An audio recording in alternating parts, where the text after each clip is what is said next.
Okay, so let's dive into this pretty fascinating scientific detective story. It's all about a flock of migratory birds, a really mysterious decision they were making, and how a team of scientists used data to solve a critical conservation puzzle. We start with a real head scratcher. Our scene is Lauwers Lake in the Netherlands. It's this beautiful national park that, on the surface, should be an all-you-can-eat buffet and a five-star hotel for these visiting Bewick swans. But for some reason, the swans were showing up, staying for just a bit, and then taking off for places that seemed, well, a lot worse. The big question was, why? So here's the choice they were making. On one side, you've got Lauwers Lake, a protected habitat, totally safe from disturbance, with their natural food source, these nutritious plant tubers buried right in the lake bed.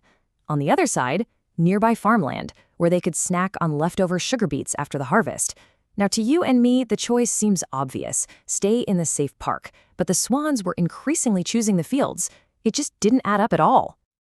To crack this case, the scientists realized they had to completely change their perspective. The answer wasn't going to be found in human logic, but in the biological reality of what it's like to be a swan. And this is where data science becomes our translator, really allowing us to see the world through their eyes. The key concept here is something called net energy intake. Think of it like a personal financial budget, but for energy. Every single meal has a calorie reward, but it also has a calorie cost, the energy you burn finding it, digging it up, and eating it. If that cost is higher than the reward, you're running at a loss. For a swan, a patch of food is only worth it if it provides a net energy profit. It's a simple, kind of brutal calculation that drives their every single move. Okay, so the investigation kicks off. To figure out the swan's energy budget, the researchers set out to create a complete energy map of the entire lake. Using tools like remote sensing satellites and geographic information systems, or GIS, they needed to gather three crucial clues. Clue number 1, the food itself. The swan's favorite meal in this lake are the tubers of a plant called Potamogedon pectinatus. So, using satellite images and taking samples out in the field, the researchers painstakingly mapped the density of these tubers across the whole lake bed. They had to know exactly where the food was and just how much of it was there. Clue number 2, the water depth. A swan has a long neck, sure, but it's not infinitely long, right?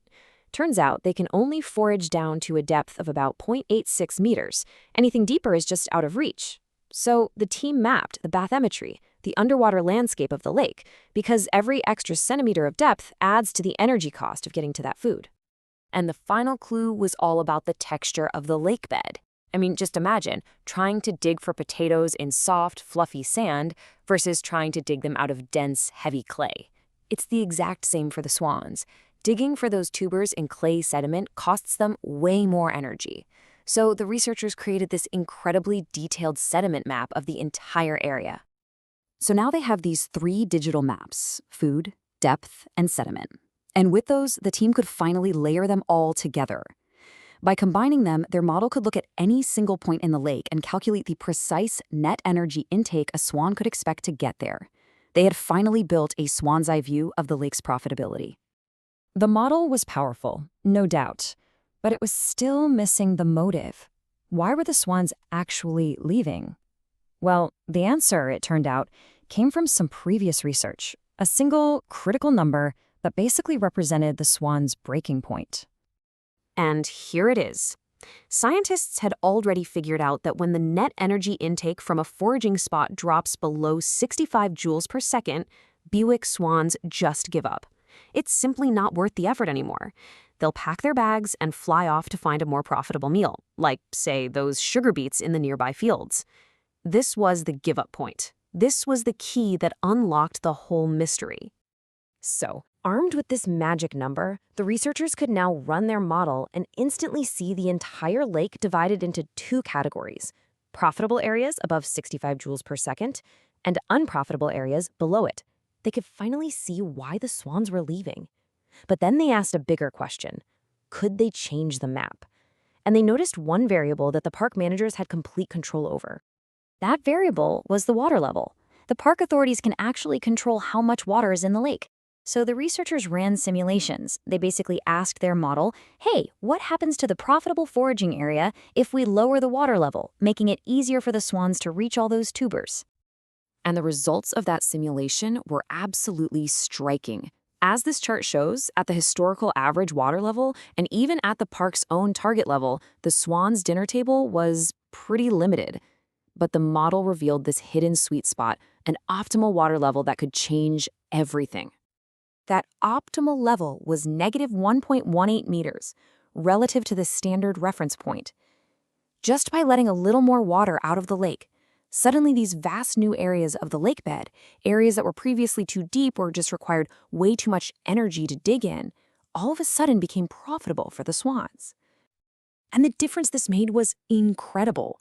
Just by adjusting the water level from that historical average to this new data-driven optimum, the park could increase the swans' available buffet by 44%. That is a huge improvement from a relatively simple action. And, as the lead researcher put it, this project did way more than just help the swans of Lauwers Lake. It created a powerful new tool, a way for conservationists to model and manage wetlands to better support all the migratory species that depend on them. So, in the end, this whole investigation delivered so much more than an answer. It created a practical, data-driven blueprint, a method that can be adapted for other wetlands and other species, helping us make sure our protected areas are as effective as they can possibly be. And that leaves us with a really powerful final thought.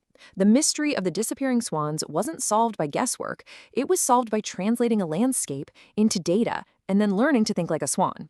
It just goes to show that by combining our technology with a deep, empathetic understanding of animal behavior, we can find some truly elegant solutions to the most complex conservation challenges we face.